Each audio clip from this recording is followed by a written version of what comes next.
at 7.92%, which is higher than previous year, that is 5.68%. Challenges आपको पता है, जम्मू कश्मीर में हिस्टोरिकली या लीगेसी का चैलेंज रहा है, फिस्कल मैनेजमेंट खास तौर से, और जो एक्सटर्नल प्रेशर रहे हैं हमारे ऊपर, हाई लेवल रहा है कमिटेड एक्सपेंडिचर का, और बिजली के क्षेत्र में एटीसी लॉसेस देश में सबसे ज्यादा रहे हैं, जो हमारे लिए चैलेंज था, और इसके कारण दिक्कतें भी थी। यूटी गवर्नमेंट ने काफी प्रयास किया है अपने प्रोजेक्ट एग्जीक्यूशन में, रेवेन्यू ऑगमेंटेशन में, और एटीसी लॉसेस को कम करने का विशेष प्रयास किया गया है। रेवेन्यू ऑगमेंटेशन जो हुआ है, मोटे तौर पर जीएसटी रिटर्न कंप्लायंस, ई स्टैंपिंग सिस्टम, डीलर रजिस्ट्रेशन का एक्सपेंशन और ट्रांसपेरेंट एक्साइज ऑप्शन, इसके कारण रेवेन्यू रिसीट्स हमारी बढ़ी हैं, जहां 23-24 में 12,753 करोड़ था, वो इस साल बढ़कर के 13,900 करोड़ हो गया है। जीएसटी कलेक्शन में 12% का इंक्रीज है, एक्साइज में 39% का मोटे तौर पर इंक्रीज है। पावर रिफॉर्म की दिशा में जम्मू कश्मीर काफी आगे बढ़ा है, और 5.74 लाख मीटर अभी तक लगाए जा चुके हैं, और मुझे लगता है कि इसके कारण 25% रिडक्शन ट्रांसमिशन और डिस्ट्रीब्यूशन लॉसेस में हम कर सकें। एक बात मैं जोर देके कहना चाहता हूं कि पिछले 3 साल में पावर टैरिफ में 1 पैसे का इंक्रीज नहीं हुआ है, और इसका क्लैरिफिकेशन पीडीडी के हमारे अफसरों ने भी दिया है। और दूसरी बात कि देश में सबसे सस्ती बिजली जम्मू कश्मीर में ही दी जा रही है। कुछ एक प्रचार हो रहा है कि साहब बिजली बिल बढ़ गई है, बिजली बिल ज्यादा आ रही है, इसलिए मुझे ये बात कहनी पड़ी कि कोई बढ़ोतरी जम्मू कश्मीर प्रशासन ने पिछले 3 साल में पावर टैरिफ में नहीं किया है। और दूसरी बात कि वो आपके अगल बगल के जो राज्य हैं, चाहे वो हिमाचल हो, पंजाब हो, हरियाणा हो, इनसे तुलना कर लीजिए, या देश के किसी यूटी और किसी स्टेट से तुलना कर लीजिए, और फैक्चुअल स्थिति है कि एवरेज जो हमारी खरीद है उससे भी सस्ती बिजली हम यहाँ के कंज्यूमर्स को दे रहे हैं। अनेक एक्सपेंडिचर रिफॉर्म्स भी पिछले 4-5 वर्षों में जम्मू कश्मीर प्रशासन ने किया है। एक तो सेंट्रली स्पॉन्सर्ड स्कीम्स का कैसे अच्छे ढंग से हम दोहन करें, इसका एक सुनियोजित प्रयास हुआ, जिसके कारण 22-23 में जहां 6,400 करोड़ रुपए हम प्राप्त कर सके थे, 23-24 में वो बढ़कर के 10,300 करोड़ रुपए हो गए, और इस वर्ष मैं उम्मीद करता हूं कि इसमें और वृद्धि होगी। टेक्नोलॉजी रिफॉर्म्स के कारण ट्रांसपेरेंसी और अकाउंटेबिलिटी, खासतौर से बजटिंग और एक्सपेंडिचर के मैनेजमेंट में इसने बड़ा योगदान किया है, और एक सिस्टमेटिक ड्राइव चला करके प्रोजेक्ट्स की physical monitoring, geo tagging, photography के कारण काम की स्पीड हमारी 10 गुनी बढ़ी है। आधार सीडिंग और बायोमेट्रिक वेरिफिकेशन के कारण जो एलिजिबल लोग हैं उनको सोशल सिक्योरिटी स्कीम्स का लाभ मिल रहा है, और जो लीकेज था वो पूरी तरह से बंद हो गया है। अभी वित्त मंत्री जी को आपने सुना, इफेक्टिव फिस्कल मैनेजमेंट पर उन्होंने जम्मू कश्मीर प्रशासन की सराहना की है, और मुझे लगता है कि इसका बड़ा लाभ हमें हुआ है ट्रांसपेरेंसी लाने में, और पहली बार 28,000 करोड़ हमारा जो लंबे समय से ड्यूज था पावर सेक्टर का, वो रीपे कर सके हैं। नहीं तो ऋणम कृत्वा घृतम पीवेत, एक कहावत हमारे यहाँ, यावत जीवे सुखम जीवे ऋणम कृत्वा घृतम पीवेत, जब तक जिए सुख से जिए, कर्जा लीजिए और घी पीजिए। तो उस व्यवस्था से अब जम्मू कश्मीर पूरी तरह से बाहर निकल गया है। 77 ईयर्स में पहली बार यूटी ने कंट्रीब्यूट किया है, कंटीजेंसी फंड जो आरबीआई ने क्रिएट किया है। 23-24 में फिस्कल डिसिप्लिन और खर्चों में कटौती के कारण हुंडीज और ओवरड्राफ्ट से अब जम्मू कश्मीर बाहर निकल गया है, जो यहाँ की परंपरा थी। जो इम्प्रूवमेंट्स हैं वित्त मंत्री जी ने बताया है, मैं थोड़ी सी चर्चा करके बात खत्म करूंगा। ये जो प्रयत्न किए गए हैं, इसके कारण रेवेन्यू में बढ़ोतरी हुई है, वेस्टफुल एक्सपेंडिचर कम करने में और ट्रांसपेरेंसी लाने में हमें सफलता मिली है। और इसका परिणाम ये हुआ कि जो जीडीपी हमारी 15-16 में थी, 23-24 में ठीक वो डबल हो गई।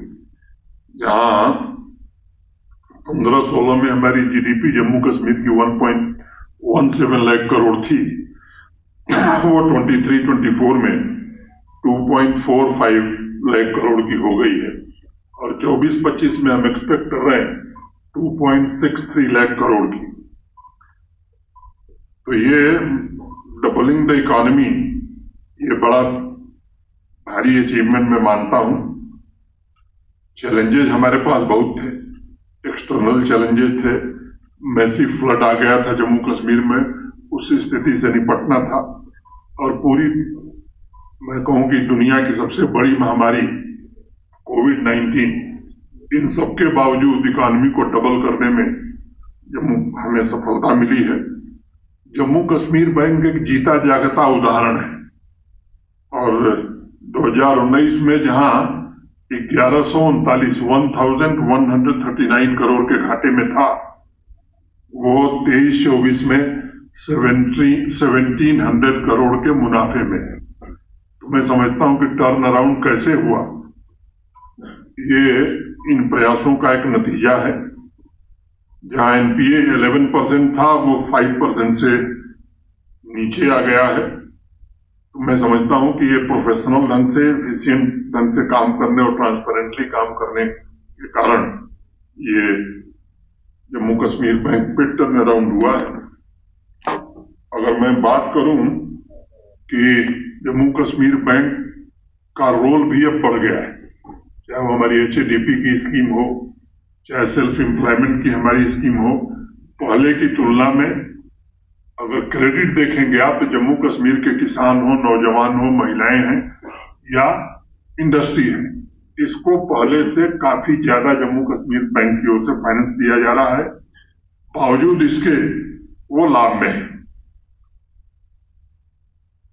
यूनियन गवर्नमेंट ने इन प्रयासों को सराहा है, वित्त मंत्री जी को आपने सुना है, और अब उसको मैं दोहराने नहीं जा रहा हूं कि 17,000 करोड़ रुपए का एक स्पेशल असिस्टेंस भारत सरकार ने हमें दिया है। और उन्होंने बताया कि अब GDP ratio will reduce to 3%, fiscal deficit to GDP ratio will reduce to 3%। मैं समझता हूं कि ये बाकी राज्यों की तुलना में बहुत बेहतर है। मेजर आउटले का विवरण है, वो कागज आपको दे दिया जाएगा। उस पर मैं समझता हूं मोटे तौर पर मैंने आपके सम्मुख विषय रखा है। और अगर आप लोगों को कुछ जानकारी चाहिए, पुलिस और सिक्योरिटी का एक्सपेंडिचर मोटे तौर पर 11% हमारे बजट का रहा है, जो अब भारत सरकार उसका वहन करेगी। कुछ साथी अगर कोई सवाल हो तो हमारे चीफ सेक्रेटरी भी हैं, फाइनेंस सेक्रेटरी भी हैं, सारे हमारे सीनियर अफसर हैं। The size of the budget allocation has definitely increased. We have seen in the past that the funds used to come and a lot of funds used to lapse. Like you mentioned in the three sectors, you have good amount sanctioned for infrastructure and you have good amount for capex. You also have decent amount for social sector. Does this unitary administration has the capacity to spend these amounts within the budget time that has been? One, the second addition, because it relates to the power sector, you have said that the rates have not increased, but a lot of consumers in Kashmir are getting electricity at flat rates, not at meter rates. and those rates have gone more than doubled in the last 1 year. How do you address that? देखिए, एक तो expenditure का जहां तक सवाल है, जो 4 साल 5 साल का ट्रैक रिकॉर्ड है, पहले की तुलना में एक्सपेंडिचर हमारा काफी बढ़ा है और जो बजट में प्रोविजन है वो पूरी तरह से खर्च हो जाए, इसका पूरा प्रयास हम लोग करेंगे और मुझे उम्मीद है कि पिछले परफॉर्मेंस को देखते हुए मैं कह सकता हूं कि उसे खर्च करने में हम सफल होंगे। दूसरा, पावर सेक्टर में जो आपने कहा ये सच है, मैंने जिम्मेदारी से वो बात कही कि 3 साल में कोई बढ़ोतरी नहीं हुई, अगर होती तो आपके ध्यान में आता, रेगुलेटरी कमीशन हमको जाना पड़ता, फ्लैट रेट में वृद्धि हुई है। अब ये सच है कि कुछ लोगों को पहले से ज्यादा पैसा देना पड़ रहा है, उन लोगों को भी कुछ लोगों को पैसा देना पड़ रहा है जो पिछले कई वर्षों से पैसा नहीं दिए थे। तो अगर लोड का वेरिफिकेशन पर पीडीडी कर रहा है तो आप दे रहे हैं 200 रुपया और चला रहे हैं 3 AC, तो उनको तो थोड़ा ज्यादा देना पड़ेगा। ये भ्रामक प्रचार करके मैं समझता हूं कि कुछ लोग इस बात को फैलाने की कोशिश कर रहे हैं कि पावर टैरिफ बढ़ा दिया गया। Sir, here. My name is Farhad. I am from ETV, sir. But the budget document also shows that there has been increase in liabilities already counted in the last 5 years. For example, in 2019 to 20, it was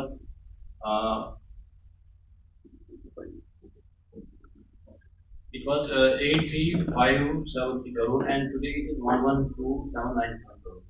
Can you clarify how these liabilities are increased and how the government is going to liquidate them? जो question है कि date और liabilities के बारे में आपका question है, हाँ बजट में दिया, ठीक। तो बजट में हमने इस बार पूरे हमारे जो on budget plus of budget जो लाइबिलिटीज हैं बड़े ट्रांसपेरेंटली हमने वो इंडिकेट किए हैं। और अगर हम देखते हैं तो पूरे, अगर हम लास्ट 30-40 साल का भी पूरा डेटा अगर हम देख लें तो हमेशा जैसे जैसे JNK की इकोनॉमी बढ़ी है, बावजूद जो चैलेंजेस JNK के सामने रहे हैं, हमारा जो डेट लाइबिलिटीज का रेशियो है ये 49% से 51% के बीच में रहा है।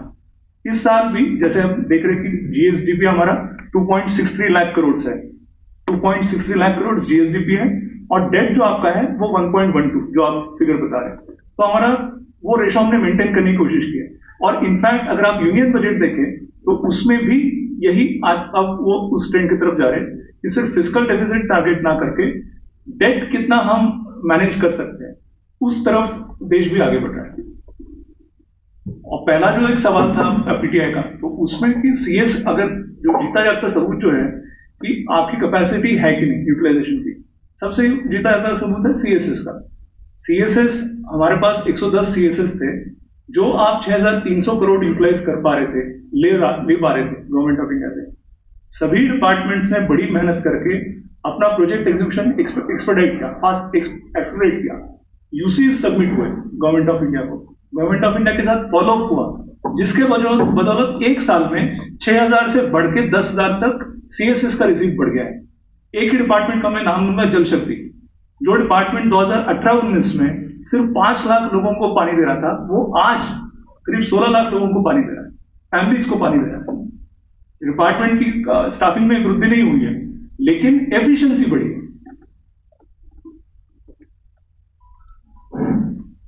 Nisai sir, Afzal Bak from ANI.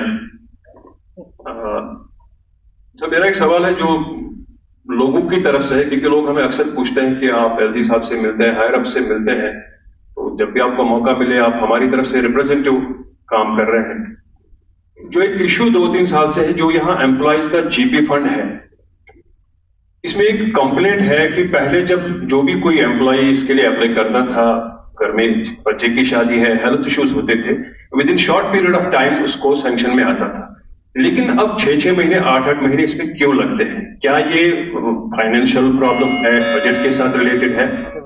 दूसरा, हॉर्टिकल्चर सेक्टर को या तो लोगों ने समझा नहीं है या इसको प्रॉपरली इलेबोरेट नहीं किया गया है। Horticulture, for the betterment of horticulture sector और टूरिज्म सेक्टर को इस साल किस तरह बेहतर किया गया है as compare to the last budget? Thank you very much.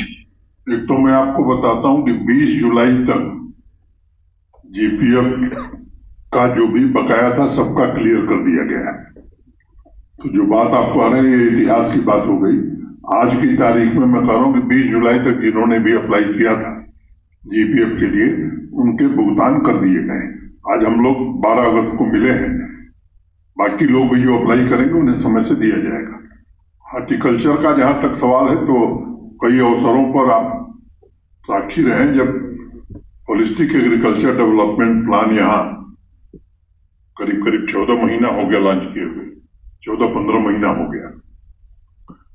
देश के जाने माने कृषि विशेषज्ञ हमारी दोनों एग्रीकल्चर यूनिवर्सिटी और हमारे एग्रीकल्चर और लाइन डिपार्टमेंट के सारे सीनियर अफसरों ने मिलकर के वो प्लान बनाया था। जो बजट एग्रीकल्चर और एलाइड सेक्टर का रहा है, उससे 5013 करोड़ रुपए ज्यादा हम 5 साल में खर्च कर रहे हैं। और मुझे लगता है कि हार्टिकल्चर में विशेष ध्यान HADP में कई ऐसी प्रोजेक्ट हैं जो हार्टिकल्चर को लेकर के, एप्पल का प्रोडक्शन कैसे बढ़ेगा, बाकी नीश क्रॉप्स को कैसे बढ़ाएंगे। मैं एक उदाहरण आपको देना चाहता हूं। अभी मैं अनंतनाग गया था, जब ये पैडी कल्टीवेशन शुरू हुआ, धान की रोपाई शुरू हुई, आप थे वहां, आप भूल गए हैं। वहां एक नौजवान लड़का वहीं का अनंतनाग का, जो एक मल्टीनेशनल कंपनी में काम करता था, पेशे से इलेक्ट्रॉनिक्स इंजीनियर है, वो मंच से बोला 4 मिनट, और उसने कहा कि साहब मैंने नौकरी छोड़ दी, ये HADP की 3 प्रोजेक्ट हमने ली है और जितनी सैलरी मैं पाता था उससे 1.5 गुना सैलरी मैं अपने 6 एम्प्लॉइज को दे रहा। एक लड़की भी थी जिसने कश्मीर यूनिवर्सिटी से मैनेजमेंट किया था, वो भी नौकरी में थी। उसने भी कहा कि हमने छोड़ दी नौकरी और हम HADP की 2 प्रोजेक्ट के साथ अपना जीवन यापन कर रहे हैं। तो मुझे लगता है कि जो प्रयास हॉर्टिकल्चर सेक्टर में यहाँ हुआ है या एग्रीकल्चर और पूरे अलाइड सेक्टर में हुआ है, वो पूरी यहाँ की जरूरतों को ध्यान में रखते हुए, फाडर डिफिशियंसी है 40%, तो 5 साल के बाद 80% फाडर हमें अवेलेबल होगा। मिल्क डेफिसिट से मिल्क सरप्लस स्टेट हम कैसे होंगे, हॉर्टिकल्चर प्रोड्यूस में हमारा उत्पादन कैसे 2.5 गुना बढ़ेगा, मीट हम इंपोर्ट करते हैं उसमें किस तरह से हम सेल्फ सफिशिएंट हो सकते हैं। तो ये कई प्रोजेक्ट लिए गए हैं और मैं जोर देके कह रहा हूं कि शायद देश के कम जगह इस तरह से एग्रीकल्चर और एलाइड सेक्टर पर काम हुआ है। अभी हाल ही में ICAR के DG रहे डॉक्टर मंगला राय, देश के जाने माने एग्रीकल्चर साइंटिस्ट हैं, प्रोफेसर दलवी, ये दोनों लोग आए थे। वो समय समय पर कैसी चल रही हमारी प्रोजेक्ट और उसकी प्रगति क्या है, इसको भी आकर के किसानों से मिलते हैं। और उन्होंने कहा कि साहब हम लोग देश के कई राज्यों के साथ काम कर रहे हैं, जैसी प्रगति जम्मू कश्मीर में है देश के किसी राज्य में नहीं। दूसरा सवाल, अब टूरिज्म, मुझे भाषण देना पड़ेगा कितना। टूरिज्म में विशेष रूप से पिछले 4-5 वर्षों में जो संख्या है वो आप देख रहे हैं किस तरह से बढ़ी है। हॉस्पिटैलिटी और होटल इंडस्ट्री को, जो हमारी न्यू इंडस्ट्रियल स्कीम थी, उसमें इंडस्ट्री का दर्जा देने के कारण ढेर सारे नए इंफ्रास्ट्रक्चर क्रिएट हुए हैं। और इस शांति और सुरक्षा के कारण भी हर होटल वाले ने एक या तो नया होटल बना लिया, और आपको मालूम है ढेर सारे इनिशिएटिव लिए गए हैं। उस पर ज्यादा मैंने समय नहीं जाया करना चाहता हूं, और भी साथी हैं जो सवाल पूछना चाहते हैं। तो प्रशासन हमारा पूरी तरह से सजेस्ट है कि जम्मू कश्मीर की दिशा क्या होगी और किन सेक्टर पर विशेष ध्यान होगा। सर, मैं आसिफ, न्यूज 24 से और यूनिवर्सिटी। सर, मेरे 2 सवाल है। एक तो जिस विषय पे प्रेस कॉन्फ्रेंस हो रही है इसी से जुड़ा हुआ है, दूसरा सिक्योरिटी सिचुएशन। सर, जो आपने भी बताया, और जो ये बजट की प्रेस कॉन्फ्रेंस है, सिक्योरिटी सिचुएशन पर आप अलग से प्रेस कॉन्फ्रेंस कर देंगे, आप बात कर लीजिएगा, ठीक है ना। ये आदत रखनी चाहिए कि जिस विषय पर बुलाया जाए उसी पर सवाल पूछा जाए। तो इसी से पहला मेरा जो सवाल है इसी से जुड़ा हुआ है। जो आपने बोला कि काफी जो हमारा बजट भी बढ़ा है, जो दिखा है, और साथ में प्रोग्रेस जो जिक्र आपने भी किया कि काफी हुआ है, हो रहा है, प्रगति हो रही है। तो जैसा आप बताइए, आपको क्या लग रहा है? वही मैं सवाल मेरा वही है। मैंने कहा उसको छोड़ दीजिए, सवाल आपको क्या लग रहा है, प्रगति हो रही है कि पीछे जा रहे हैं? वही सवाल मेरा वही है। पहले अपनी राय बताओ यार। उसी में सर सवाल है मेरी राय। मैं अपनी एक्सपीरियंस आपको बता रहा हूँ। जैसा हम देख रहे हैं कि स्मार्ट सिटी बन रही है श्रीनगर में। पहले आप राय बताओ फिर सवाल पूछो। कई जगह प्रोग्रेस हो रही है, लेकिन कुछ इलाके नेग्लेक्टेड है, और उसी से मेरा जो सवाल है वो जुड़ा हुआ है। तो श्रीनगर जैसा हम देख रहे हैं कि स्मार्ट सिटी बन रही है, रोड्स वगैरह काफी इंफ्रास्ट्रक्चर बढ़ रहा है, और कम्युनिकेशन जो है वो बहुत इंपॉर्टेंट है, जैसे सड़कें हैं या जिंदगी की जरूरत है, पानी है। तो हम अभी भी देख रहे हैं सर, हमने रिसेंटली कवर भी किया है, कई इलाकों में पानी को लेकर काफी ज्यादा दिक्कतें हो रही है। यहाँ तक कि श्रीनगर में जो बटमालू एक छोटा सा मतलब लाल चौक से 2 किलोमीटर की दूरी पर है, वहां पर भी पानी की क्राइसिस है। इसी तरह से जहां मैं रहता हूँ इलाका एयरपोर्ट के पास है, वहां पर भी पानी की क्राइसिस है। यहाँ पटन के साइड से भी हमने देखा पिछले दिनों काफी हुआ था। दूसरी चीज, सड़कें जो है कई जगहों पर मैग्नेमाइज नहीं हो पा रही है अभी भी। जो पहले हालत थी 1-2 साल से काफी खराब है सड़कों की हालत। अगर आप पर्टिकुलरली पूछना चाहें, मैं अपने इलाके का बताऊंगा, काफी खराब सड़कें हैं और एयरपोर्ट के बिल्कुल पास में है। तो क्या मेरा सवाल जो है, आप इस पे आ रहा हूं, क्या ये इस वजह से है कि इतना पैसा आने के बाद भी या जो वर्क हो रहा है उसके बावजूद कई इलाके रह रहे हैं, क्या ये इसकी वजह से है कि जो हमारे पास वर्किंग पीरियड है वो कम होता है क्योंकि यहाँ पे सर्दियां आती है, बर्फबारी होती है, या जो प्रशासन है वो पूरी तरह से यूटिलाइज नहीं कर पाते हैं सारे फंड्स को, जो पैसा सारा आता है? मुझे दुख है कि आपके इलाके की सड़क नहीं बन पाई। मैं इसको इंश्योर करूंगा कि वो जल्दी बन जाए और पीने का पानी भी आपको मिले, ये इंतजाम करा जाएगा। मोटे तौर पर ये जल जीवन मिशन ग्रामीण क्षेत्रों में जो चल रहा है, इस साल कश्मीर घाटी में बारिश कम होने के कारण कुछ जगह ये समस्याएं आई, उसको प्रशासन ने गंभीरता से लिया। टैंकर से पानी पहुंचाया गया वहां जहां पानी नहीं मिल रहा था। शहरी इंफ्रास्ट्रक्चर जो पुराना बना हुआ है उसमें भी सब एक साथ हम बना देंगे ऐसा दावा हम नहीं कर सकते, लेकिन उसे भी दुरुस्त करने की कोशिश हो रही है। मैं उम्मीद करता हूं कि ये ठीक ढंग से हम कर पाएंगे।